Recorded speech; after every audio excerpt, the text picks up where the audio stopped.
¿Nos vamos entendiendo? Voy a regresar con usted, ahora la voy a agarrar contra usted para que vea que soy parejo. Pólizas de seguro abiertas. Artículo 102 del viejo reglamento, artículo 117 del nuevo reglamento. A ver, ¿qué es una póliza de seguro abierto? Nada más porque todos estemos en la misma frecuencia. Tú pagas una prima de seguro al año y esa prima de seguro protege todos tus embarques. El problema es que al momento de que pagas la prima o que la determinas o la contratas, tienes una variable, dicen los físicos, los matemáticos, tienes una variable conocida y una desconocida. La variable conocida es el monto de la prima y la desconocida es cuánto van a valer tus embarques. No lo sabes, porque es todos los que hay en el año, ¿no? ¿Cuánto entonces le toca de esta prima a cada uno de estos embarques? Lo vas a saber hasta que termines. Mientras, ¿cómo determinas el valor en aduana de las mercancías para todo ese año? ¿Mande? Se va a tomar el valor de la prima del año anterior y se va a dividir entre los embarques del año anterior. Lo que nosotros hacemos es que, como estimamos una operación anual, Ajá. esa operación anual que se estimó se prorratea el... Perfecto. Ya tengo un factor. Ese factor se lo voy a aplicar a todos y cada uno de los embarques de este año. ¿Sí? Sigo. No se me vayan a infartar. Ya que hubiera yo incrementado ese valor provisional dividiendo el valor de la prima del año pasado entre los embarques del año pasado, cuando tenga el dato de a de veras voy a presentar rectificación a todos y cada uno de mis pedimentos de importación. Porque ahora voy a hacer el comparativo con el valor real de mi seguro con el valor real de mis embarques. Yo no lo digo, lo dice ahí. Presente la rectificación al pedimento corrigiendo el valor en aduana de las mercancías determinado en forma provisional mediante declaraciones complementarias en las que se señalen las cantidades que por concepto de seguro efectivamente le correspondan, pagando las contribuciones actualizadas y los recargos calculados desde la fecha de determinación definitiva del valor en aduana de conformidad con el 89 de la ley. Ándale, papá. La buena noticia es que ahí tenemos una regla general en materia de comercio exterior, que es la regla 621, que nos permite presentar una rectificación global anual. O sea, un solo pedimento que rectifique a todos los pedimentos. Para que no sientas tan feo. Porque para la agencia aduanera es la misma talacha, ¿eh? Es un montón de trabajo, pero no es lo mismo tener que rectificar 1,000, 2,000, 3,000, 4,000 pedimentos, ¿no? O sea, sí es otra cosa, ¿no? Pero esto es un montón de talacha. No es lo mismo, ¿eh? Porque de todas maneras tienen que capturar valor por valor. Sí, así de sencillo. Oye, ¿y esto qué tengo que hacer para aplicar esta opción? A ver, no es una facilidad, es a fuerza. No sé si ven por qué. Si yo no sigo el procedimiento que estamos estudiando ahorita, entonces yo nunca declaré los incrementables sobre una base de datos objetivos y cuantificables. El factor al que hayan llegado el año pasado es una marihuanada, o sea, es un estimado. Nunca va a corresponder a la realidad. Si yo no rectifico, entonces el valor que determiné está mal. ¿Sí nos vamos entendiendo? Doctor, también Adelante, por favor. La semana pasada tuvimos una conferencia con un cliente en Durango y él hasta ese día se enteró que tenía póliza abierta de seguro.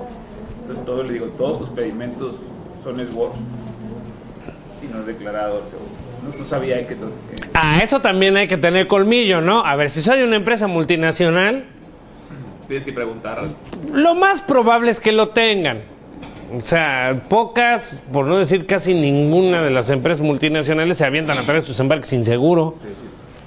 Sí. Sobre todo cuando utilizan términos como ex-works, en donde la responsabilidad corre por completo del importador, ¿no? Yo le dije eso y me dice, no, puede ser mejor que pague el seguro el corporativo. No, aunque lo pague el corporativo, si te lo están aplicando a ti...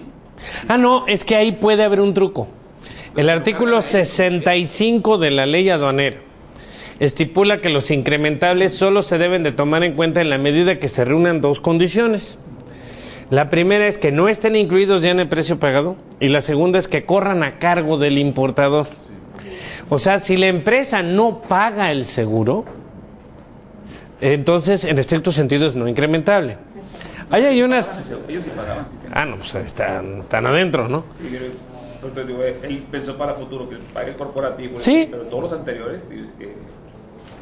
Sí, eso a lo mejor para el futuro le sirve, pero para el pasado no hay manera de arreglarlo, Yo ¿no? vas a estar en el curso de México, ahí te va a preguntar. Sí, seguro. No. Ahí les va. Yo tuve el caso de una empresa, igual en un grupo de empresas, y les llegó una revisión voluntaria de estas, de unos despachotes grandotes, a hacer una auditoría de comercio exterior. Todos los chavos que fueron a auditarlos, pues llevaban muy buena intención, pero les faltaba un poquito de colmillo, porque llegaron y dijeron, ¿tienen póliza de seguro abierto? No, pues que sí. Uy, no, pues es una bronca, ya les hicieron la cuenta de cuánto debían y tanto. Entonces me hablan obviamente ya ellos pues en la histeria total, ¿no? Porque dicen, llevamos 5 años sin declarar el seguro, ¿no? ¿Cómo ves, Alberto? ¿Quién paga el seguro? No, pues el corporativo allá en Inglaterra. ¿Te lo cobra? No, de manera directa, de hecho de manera muy rara, porque mira, es un sistema de compensaciones y tal, y el importador no lo paga. ¿Segurísimo? Sí, entonces es no incrementable. ¿De veras? Sí. Pasa nada. Dice el 65 en la medida en que corra a cargo del importador. Le digo, ahora abusado. No te vayan a estar mandando facturitas del corporativo por seguro, porque entonces, aunque no se lo estés pagando una aseguradora, es incrementable. No tenemos ningún pago así. ¿Qué le pagas al corporativo? Yo no le pago nada. La que le paga los servicios corporativos es, a su vez, otra empresa del grupo. Pues estás del otro lado, papá. Y obviamente los del despachote de contador estaban re enojados conmigo porque creían que se habían apuntado la medallita de haber encontrado la maravilla, ¿no? Pero digo, no, pues no se incrementaron. Vean el 65, así lo dice. En la medida en que corra a cargo del importador. No, es que si viene desglosado, entonces sí viene incluido en el precio pagado. Más bien forma parte del precio pagado, ¿no? Y no es incrementable.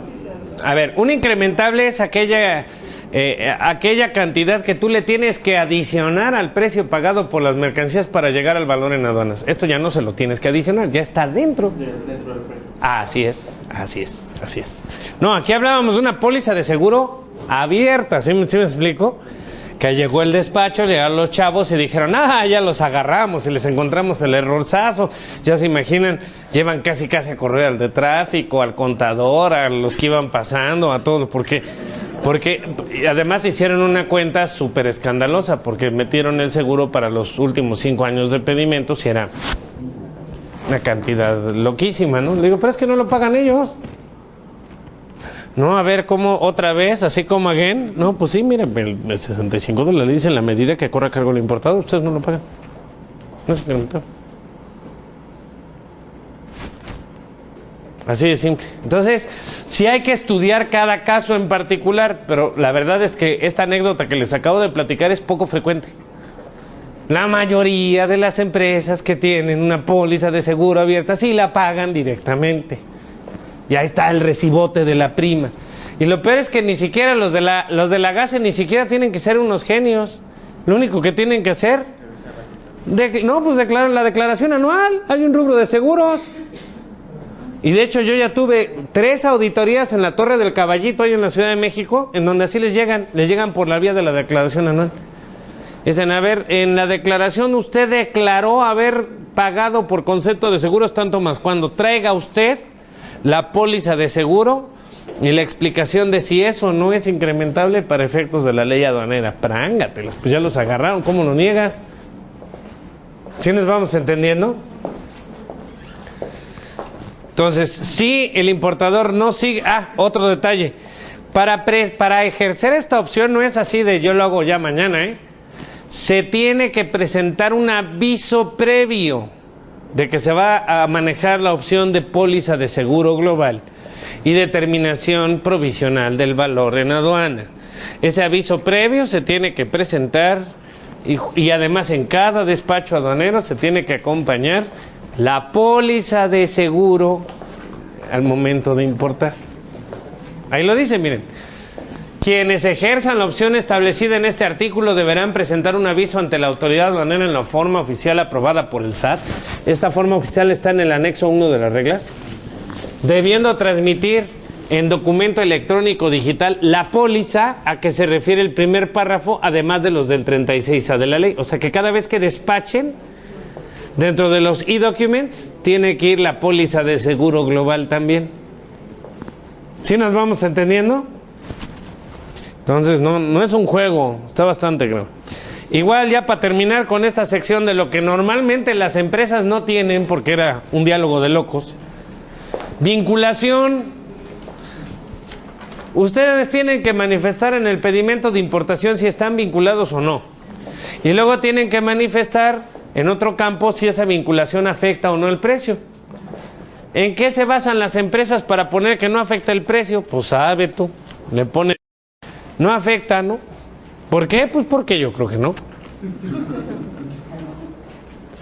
En términos del artículo 69 de la ley aduanera, ustedes deberían de tener la capacidad de demostrarle a la autoridad, cuando ésta lo requiera, cómo llegaron a la conclusión de que la vinculación afecta el precio. Una de las opciones que da el artículo 69 de la ley en su fracción segunda es demostrar que el vendedor obtiene una utilidad cuando te vende a ti, comparable a la que obtiene normalmente por su actividad. ¿Y eso contra qué lo comparas? Contra sus estados financieros. Entonces dice el artículo 126, para efectos del 69 segundo párrafo, fracción segunda de la ley, la información que deberá proporcionar el importador a requerimiento de la autoridad aduanera podrá consistir en un dictamen contable emitido de conformidad con las normas de información financiera del país de producción de las mercancías sujetas a valoración, así como los anexos que en su caso se deban acompañar siempre que quien emite el dictamen cuente con autorización de la autoridad competente de dicho país. O sea, con eso vas a soportar. Oye, pero es que nosotros ahí en la empresa tenemos estudio de precios de transferencia. Ah, bien por ti, pero no es esto. Los estudios de precios de transferencia son para la ley de impuestos sobre la renta, no para la ley aduanera. Como que se parece a lo que estamos hablando, pero no es lo mismo, son otros métodos. Las empresas tienen que tener un expediente para demostrar si la vinculación no afecta al precio. ¿Dudas hasta aquí, por favor? ¿Todo en orden? Compensación. Bueno, en materia de compensaciones seguimos igual que con el reglamento anterior. Es decir, partes importantes. Se puede compensar cuando tenemos saldos a favor en materia de IGI, impuestos al comercio exterior, o cuotas compensatorias de forma indistinta. Yo me puedo llevar IGI contra cuotas, cuotas contra IGI sin ningún problema. Se puede compensar también DTA contra DTA. No se puede compensar DTA contra IGI ni DTA contra cuotas compensatorias. Y en ningún caso se puede compensar ni el IVA ni el IEPS. Así de sencillo. Entonces repito, IGI te lo puedes llevar contra IGI o contra cuotas. Cuotas contra cuotas o contra IGI. DTA contra DTA, IVA y IEPS, nunca. Esos no se pueden compensar. Y la razón por la que no se pueden compensar es porque esos dos impuestos tienen mecanismos de acreditamiento. Entonces le darías la vuelta por dos lados al fisco. No, por un lado te lo compensas, por otro lado lo acreditas, ya le pegaste por dos veces, ¿no? Es por eso. ¿Por qué puede darse el fenómeno de la compensación? Puede tener diversos orígenes. Una es porque hayas pagado aranceles en exceso porque no aplicaste un tratado de libre comercio al momento de la importación, que sí tienes derecho. Posteriormente rectificas el pedimento, pues obviamente las cantidades que hubieras pagado quedan a tu favor. Otra es por desistimiento, que hubieras realizado el pago de un pedimento y a la hora de la hora no lo introduces, pues te desistes. Otro es por que declaraste un valor en aduanas excesivo y ahora tienes saldos a favor. Puede ser cualquiera de estas fuentes.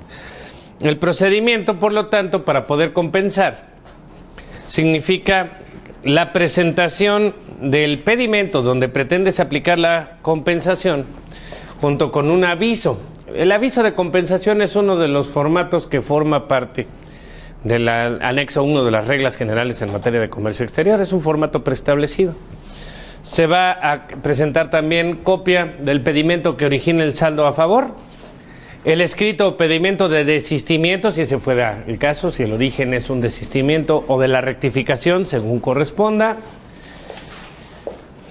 Y en caso de aplicación de algún trato arancelario preferencial que en su momento no habías aplicado, el certificado de origen válido. O incluso, si estás teniendo un saldo a favor porque te aplicaste, por ejemplo, una regla octava de manera posterior a la importación, entonces el permiso correspondiente emitido por la Secretaría de Economía que corresponda. O, por último, si el saldo a favor deriva de que te resolvieron una consulta en clasificación arancelaria, recuerden que en términos de los artículos 47 y 48 de la ley aduanera, yo puedo, cuando tengo duda acerca de la clasificación arancelaria de un bien, puedo ingresar una consulta.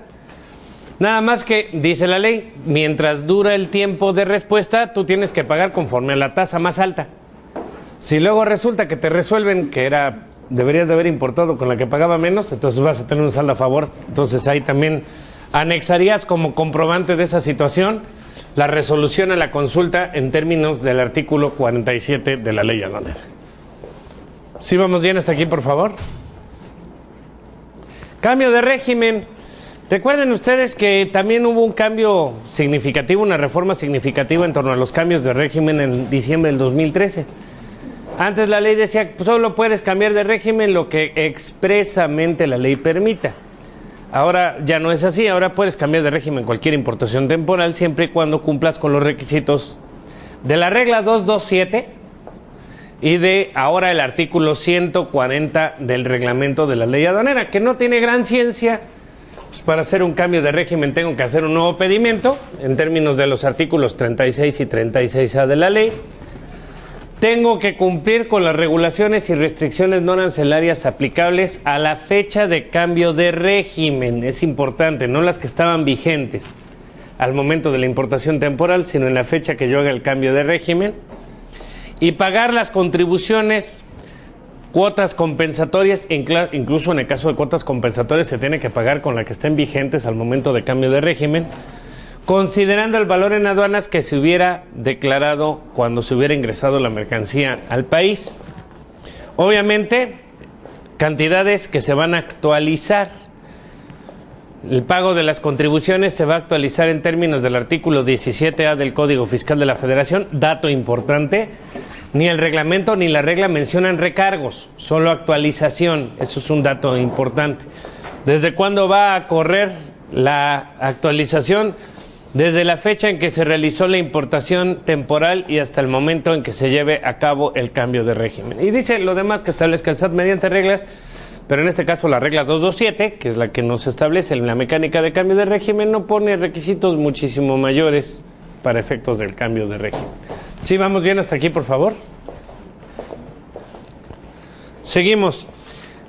Es importante apuntar que los cambios de régimen van a ser válidos aun y cuando la autoridad ya hubiera ejercido sus facultades. Este es un aporte valioso del reglamento de la ley aduanera, en donde sí se vale que todavía hagas cambios de régimen aun y cuando la autoridad ya esté auditándote, ya te esté revisando en tu empresa.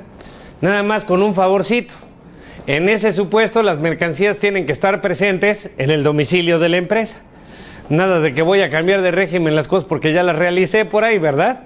Ya las reventé y ahora que ya me cayó el chamuco, ahora sí, ay, voy a cambiar de régimen. Ajá, así como no.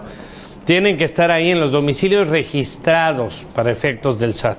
Así sí es procedente. Sí, por favor, adelante. Pero, ¿eso significa que van a ir a revisar? No significa que, más bien es, si ya me están revisando y tengo que hacer un cambio de régimen, lo puedo hacer. O sea, no quiere decir que el cambio de régimen detone una visita, sino al revés, que si ya estoy en visita y me doy cuenta que tenía que cambiar algo de régimen, antes no podía, porque se entendía que ya iniciadas facultades ya no podía yo ejercer ninguna acción. Ahora sí puedo hacer el cambio de régimen, aunque ya tengo ya el chamuco encima. Aunque el chamuco no se esté metiendo con el mercancía que vas a... Exacto, aunque no se esté metiendo con ella, y bueno, con mayor razón si no se está metiendo con ella, pero si se está metiendo con ella, También se puede. El único requisito es que la mercancía tiene que estar físicamente ahí en la empresa. Pregunto, ¿cómo lo van a saber? ¿Cómo me van a caer en la trampa si ya vendí esa mercancía? Es que hay de revisiones a revisiones. Hay de revisiones a revisiones. Hay unas que son de escritorio y son muy tranquilitas y nada más ven pedimentitos y ya. Y hay otras que llegan físicamente a la empresa y toman inventarios. Pero Así es. antes decía que tenía que hacerse en la aduana de la localidad. Ya no, ¿No? ya no. Si mando al alero a hacer el cambio de régimen, aunque mi visita esté efectuándose, mi auditoría esté efectuándose. Pero uno solito se va a echar de cabeza porque a la hora de que aporte las pruebas para contestar en una de las tantas actas parciales, va a decir, y estas mercancías que aparecen aquí como vencidas, es que ya las cambié de régimen. Dame los pedimentos. Aquí está. Ahora, ¿dónde están las mercancías? Ya las cambié de régimen, ya las dispuse. No, no las puedes haber dispuesto con fecha anterior al cambio de régimen. Con fecha posterior, sí. Por eso, si cambio de régimen ahora y mañana la autoridad se quiere meter y me pregunta, le doy el cambio de régimen y la mercancía, no, esa ya no está. ¿Por qué? Pues que de ayer para ahora ¿Ya la realicé?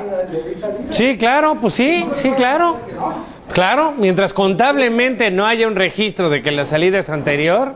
Y mientras no me lo haya pedido antes de que lo hubiera cambiado de régimen. Claro, claro, sí, claro. Mientras no hubiera pedido que le exhibiera la mercancía antes, ¿no? Del cambio de régimen. Claro, sí, sí, sí, claro. Incluso todavía mejor, o sea, ¿qué pasa con las empresas que tienen varios establecimientos? Pues es poco probable que lleguen al mismo tiempo a todos, ¿no? No es imposible, pero es poco probable. ¿Dónde estaba la mercancía? En la otra bodega. Pues sí, digo, ¿cuáles son las posibilidades? Mientras no haya un registro contable que nos delate, estamos del otro lado. Porque también un error muy frecuente que se comete en las empresas es que primero venden, emiten CFDI, que el CFDI sí lo tiene ahí a tiro la autoridad, y luego cambian de régimen. Ya en ese momento cometieron una infracción que se llama cambio de destino. Se acabó. ¿Sí? ¿Estamos bien, por favor? O sea, no se vale que primero vendo y luego pago. Primero pago y luego vendo. Así tiene que ser. ¿Sí nos vamos entendiendo? IMEX, ¿qué hay de noticias buenas y malas para IMEX? Pues más bien malas. Sí, miren, este artículo 166 del reglamento me tiene un poquito preocupado. Les voy a decir por qué. Resulta que una de las grandes bondades que tienen las operaciones virtuales, que está contemplada así dentro de la regla 4.3.22, es que se pueden hacer virtuales por semana o por mes incluso, ¿no? Esa es una de sus grandes bondades. Entonces, todas las entregas que nos hicimos entre empresas IMEX, pues las paramos en un solo pedimento.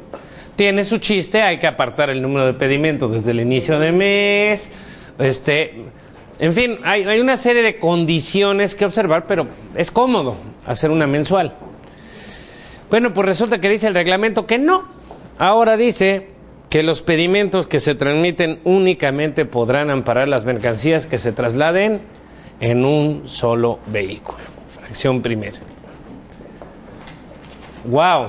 Eso está violento, porque entonces quiere decir que cada una de las entregas físicas que hagamos tendría que llevar su pedimento virtual. Es una cantidad de trabajo demencial en algunos casos, ¿no? Espero que esto nunca llegue a aplicar. Ahorita no aplica por una razón muy sencilla. Mientras la regla siga diciendo que se pueden hacer mensuales, pues yo me acojo al beneficio de la regla. Pero basta con que el SAT se levante enfurruñado uno de estos días y le quite esa parte a la regla para que entonces lo que entre inmediatamente sea el reglamento. Entonces, sí para mí es importante pues compartirles esto y que estén bien atentos a que no se vaya a modificar el contenido de la regla 4.3.22, que es la que establece la mecánica para las operaciones virtuales. Porque si se modifica, que no nos vayan a quitar de ahí la posibilidad de hacer operaciones virtuales de carácter mensual. La regla sí dice que las entregas que se hagan las entregas parciales que queden amparadas en un solo pedimento global, tienen que corresponder a lo que cabe en un camión. Eso sí dice la regla. Y lo hicieron básicamente así porque se cometieron unos abusos espectaculares, particularmente en el sector acerero. Pues ahí se les perdieron 17,000 toneladas de acero al SAT, de esa manera. Todo lo ampararon en una virtual.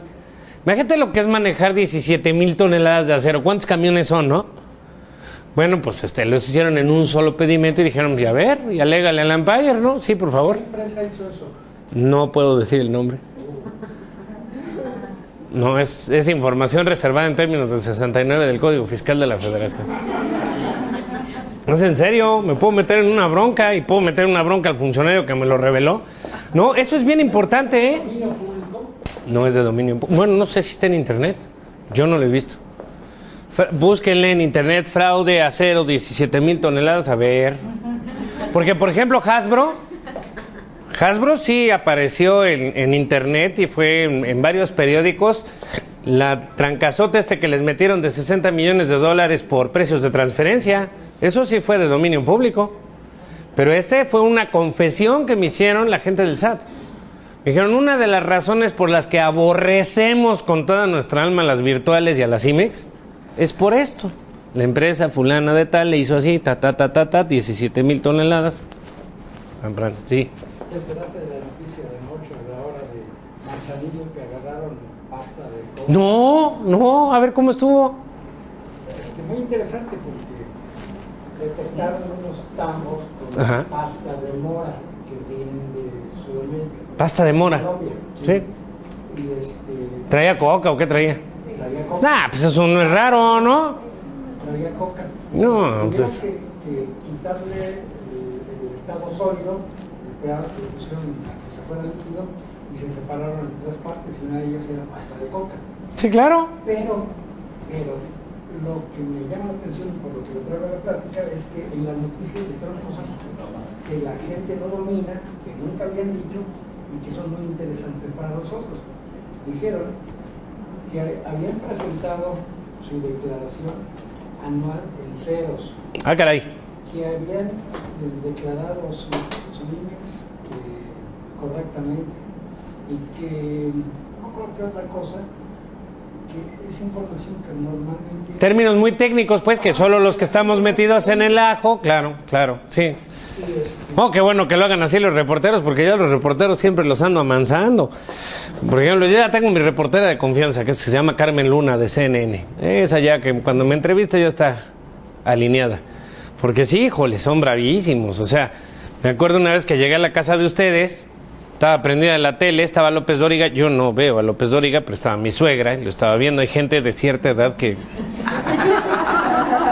le cree ciegamente a López Dóriga. O sea, sí, entonces estaba viendo a López Dóriga y de repente digo, el día de hoy, se despidieron 800 agentes aduanales. A ver, ¿cómo súbale? Pues, ¿cómo que despidieron 800? ¿Cómo los despidieron? Empezando, pues, si no son empleados de nadie, ¿no? Y en segundo lugar se habrán corrido ellos solitos. Y en segundo, 800, pues si nomás había 900, ¿no? O sea... No, pues resulta que hablando de que los medios no manejan la terminología de manera correcta, se estaba refiriendo a los agentes de lo que se llamaba antes el resguardo aduanero, que posteriormente se convirtió en Policía Fiscal y posteriormente en UAIFA, la Unidad de Inspección Fiscal Aduanera. A esos eran los que habían corrido, pero pues la lógica del reportero es agente porque trabaja para el gobierno, aduanal porque está en la aduana, ¿no? O sea, no saben que la gente aduanal es otro rollo completamente distinto. Digo, viene a cuento del comentario que nos compartes, porque la gente no suele manejar esos términos, ¿no? Eso es una realidad. Pero bueno, sí oyen a gente y piensan, pues, uniforme y placa y pistola, ¿no? O sea, pues sí, no. Eso es a lo que se refería. Pero bueno, ¿vamos bien hasta aquí? ¿Dudas? ¿Nos vamos entendiendo? Mala noticia, ¿no? Lo de las IMEX, ojalá y ahí quede, que nada más quede en un amago de la autoridad. Mientras la regla siga vigente, la 4322, nos la llevamos tranquila, pero si no, entonces lo que entra es el reglamento. De hecho, no estoy muy seguro de que la persona que redactó esto lo hizo con intención. Yo creo que se equivocó un poquito. Yo creo que se quería referir a lo mismo que dice la 4322, que las entregas solo pueden caber en un vehículo. Yo creo que era eso, pero no lo sé, francamente.